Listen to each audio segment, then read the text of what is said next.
Hi, hello, namaste everyone. I'm Mr. Vinayak Gujjar, your maths educator from Gujjar Tutorials. Friends, in the previous class we discussed that chapter number Introduction to Trigonometry till 5th main. So in this class we are going to study the sixth question, that is if angle A and angle B are acute angle such that cos A equal to cos B. They gave that given thing is a cos A equal to cos B.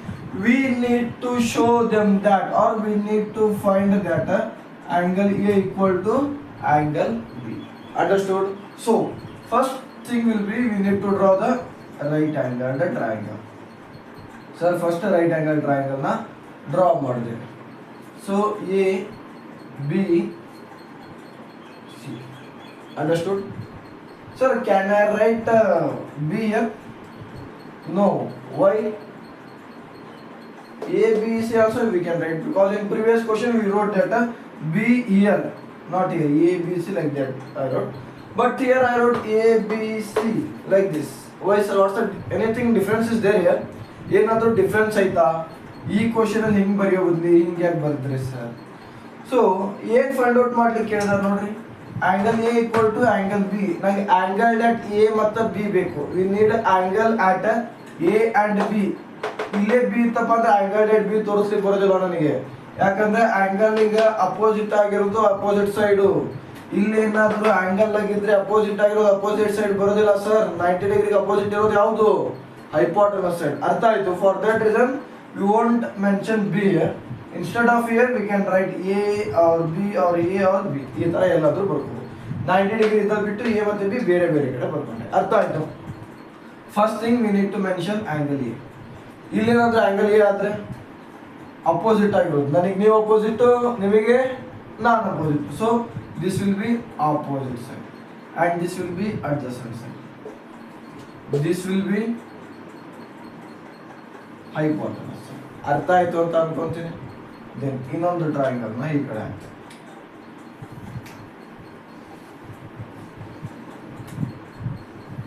Same ಇದೇ ತರ ಬರೆಯೋದು. A B C 90 degree at C. Here we mentioned angle at A. Here I need to mention angle at B. Opposite to this one, opposite side. Opposite to 90 degree, it will be hypotenuse side, and the last will be adjacent side. Okay, in the first figure it will be like angle at A, means we need to find cos A. So cos A. A ಅಂದ್ರೇನು angle at A ಆಗಿದೆ ಅಂತ ಅರ್ಥ ಆಯ್ತು. So cos ನ ratio ಏನು? Juice ಕುಡಿದ್ರೆ ಓಚ್, ನಾಯಿ ಬಂತು ಹಚ್, ಸೆಕೆಂಡ್ ಬರೋದು cos.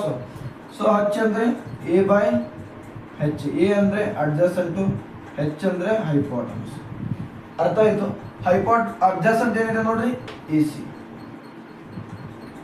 divided by hypotenuse ಏನಿದೆ, AB. This is about cos A. Then cos B ಇದೆ ತರ, cos B equal to same cos ಅಂದ್ರೆ ಏನು, adjacent divided by hypotenuse. So ಇಲ್ಲಿ ಏನಿದೆ adjacent to BC divided by hypotenuse AB ಇದೆ. ಅರ್ಥ ಆಯ್ತು? ಸೊ ಸರ್ ಇಲ್ಲಿ ಏನೋ ಗಿವನ್ ಥಿಂಗ್ ಇದೆ ಅಲ್ಲ, ಏನಿದೆ? cos A equal to cos B. cos A value ಏನಿದೆ? AC divided by AB. ಇದು cos A ಆಯ್ತು. equal to cos B value ಏನಿದೆ? BC divided by AB. If same thing is there on LHS and RHS, then style ಆಗಿ ಎರಡನ್ನ cancel ಮಾಡ್ಕೋಬಹುದು. ಅರ್ಥ ಆಯ್ತು? So the remaining will be AC equal to BC. ಅರ್ಥ ಆಯ್ತು ಅಂತ ಅನ್ಕೊಂತೀನಿ ನಾನು. ಅರ್ಥ ಆಯ್ತು? ದೆನ್ ಏನ್ ಫೈಂಡ್ ಔಟ್ ಮಾಡೋಕೆ sir, we need to show angle A equal to angle B. Sir ಇಲ್ಲಿ ಸೈಡ್ ಇದೆ, ಆಂಗಲ್ ಹೆಂಗ್ ಫೈಂಡ್ ಔಟ್ ಮಾಡೋದು? ಜಸ್ಟ್ ಒಂದೇ ಲೈನ್ ಅಲ್ಲಿ ಆನ್ಸರ್ ಮುಗಿದಿರ್ತೀವ. ಹೆಂಗ್ ಸರ್? ಯಾವ್ದಾದ್ರು ಒಂದು ಟ್ರಯಾಂಗಲ್ ನೋಡಿ. If I see first one AC side, AC ಏನಿದೆ ಇದು equal to BC side. Ninth ಅಲ್ಲೇ ಕಲ್ತಿದ್ದೀರಿ. We know that if two sides are equal, if two sides are equal, then the corresponding or opposite angles are equal. ಈ ಸೈಡಿಗೆ opposite ಆಗಿರೋದು ಈ angle, ಈ ಸೈಡಿಗೆ ಅಪೋಸಿಟ್ ಆಗಿರೋದು ಈ ಆಂಗಲ್. ಸೊ ಏನಂತ ಬರ್ತೀನಿ, angle A equal to angle B ಅಂತ ಬರೋದು. ಆನ್ಸರ್ನ ಕಂಪ್ಲೀಟ್ ಮಾಡ್ತೀನಿ. ರೀಸನ್ ಬೇಕಂತ ಬರ್ಕೋಬಹುದು ಏನು, if two sides are equal then the corresponding angles are equal. ಅರ್ಥ ಆಯ್ತು ಅಂತ ಅನ್ಕೊಂತೀನಿ. The next question is, in this question if a cot theta equal to 7/8 we need to find this one. Before that in a triangle we need to know all the side value. So before that we need to know the ratios. What are the ratios? Sin O by H.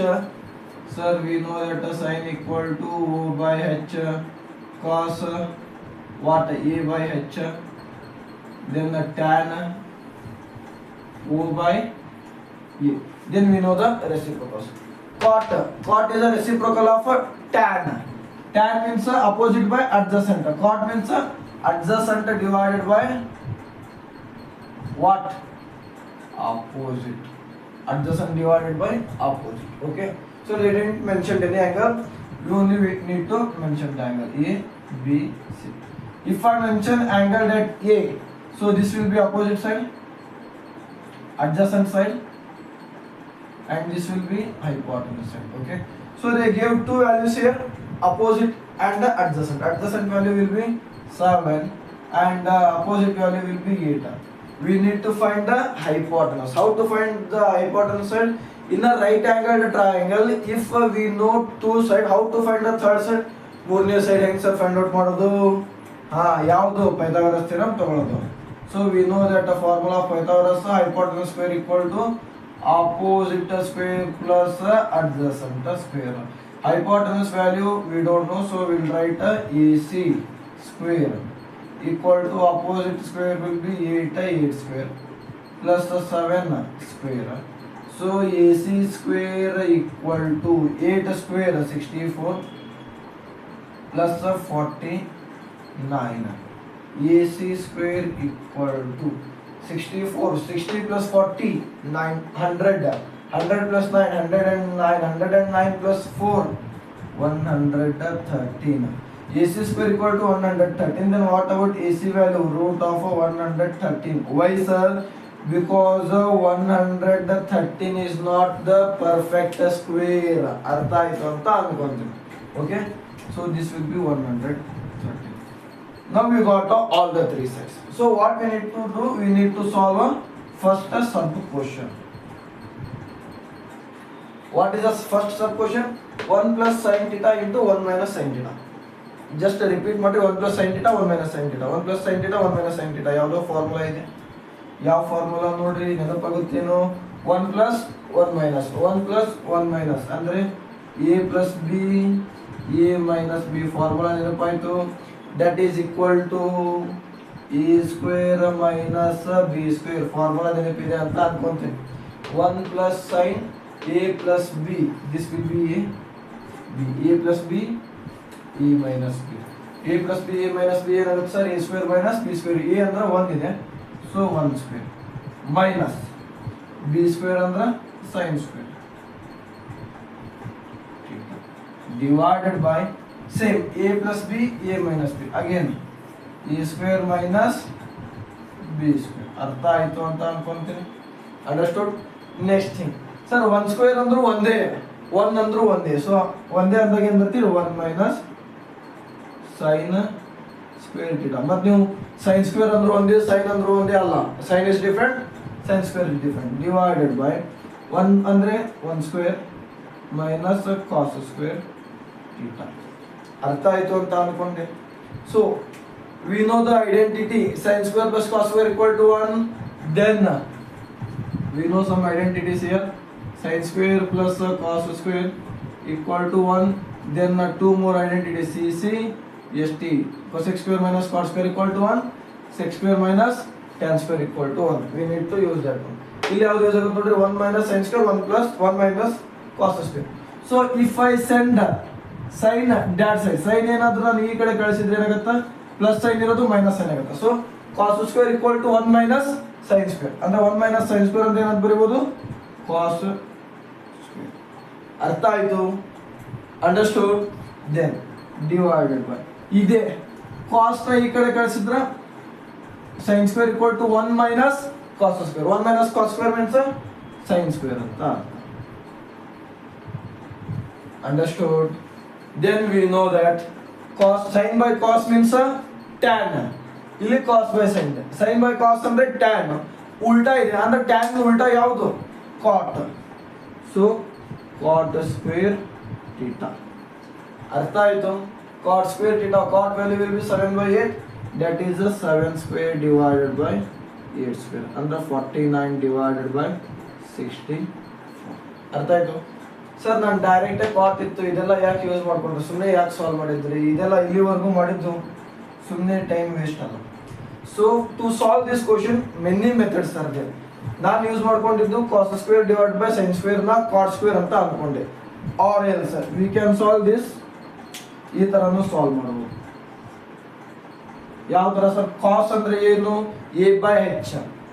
Cos means A divided by H whole divided by sine ಅಂದ್ರೆ O divided by H. A ಅಂದ್ರೆ adjacent ಎಷ್ಟಿದೆ ನೋಡ್ರಿ adjacent 7 divided by H ಅಂದ್ರೆ root 113 root 113 divided by O ಅಂದ್ರೆ opposite ಏನಿದೆ 8 divided by H ಅಂದ್ರೆ ಏನಿದೆ ನೋಡ್ರಿ 113 root of 113. So 113 cancels. Then the square ಇದೆಯಲ್ಲ so square ನ ಹಾಕೊಂಡ್ಬಿಡ್ರಿ. ಸ್ಕ್ವೇರ್ ಇದ್ರೆ ಕ್ಯಾನ್ಸಲ್ ಆಗೋದಿಲ್ಲ ಮೊದಲು ಸ್ಕ್ವೇರ್ ಹಾಕೋದು square. So 7 square means 49 divided by root of 113 will be 113 divided by 64 divided by 113 cancel. Then ಮೇಲ್ ತಗೊಂಡ್ರೆ it will be like 49 divided by 64. Answer ಸೇಮೇ ಬರುತ್ತೆ. ಇದೆಲ್ಲ ಸಾಲ್ವ್ ಮಾಡ್ಕೊಂಡು ಈ ಥರ ಮಾಡ್ತೀನಿ ಅಂದರೆ ಈ ಥರ ಮಾಡ್ಬೋದು. Or else cos divided by sine ಅಂತ ಕಾಟ್ ಅಂತ ಗೊತ್ತಿದೆ ಡೈರೆಕ್ಟ್ ಆಗಿ ಕಾಟ್ ಬರ್ಕೊಂಡ್ರೆ ಇದಿಷ್ಟು ಬರೆಯೋದನ್ನ ಉಳಿಸ್ಕೋಬಹುದು. ಅರ್ಥ ಆಯ್ತು ಅಂತ ಅನ್ಕೊಂತೀನಿ. This is about sub question 1. Sub question 2 answer direct ಆಗೇ ಇದೆ. ಸೊ ಕಾಟ್ ವ್ಯಾಲ್ಯೂ ಕೊಟ್ಟಿದ್ನ ಕಾಟ್ ಸ್ಕ್ವೇರ್ ಅಂದ್ರೆ 7/8 ಇದೆ. ಸೊ ಸ್ಕ್ವೇರ್ ಮಾಡಿದ್ರೆ 49 ಡಿವೈಡೆಡ್ ಬೈ 64. ಅರ್ಥ ಆಯ್ತು ಅಂತ ಅನ್ಕೊಂತೀನಿ. The next question is in next classes. Thank you.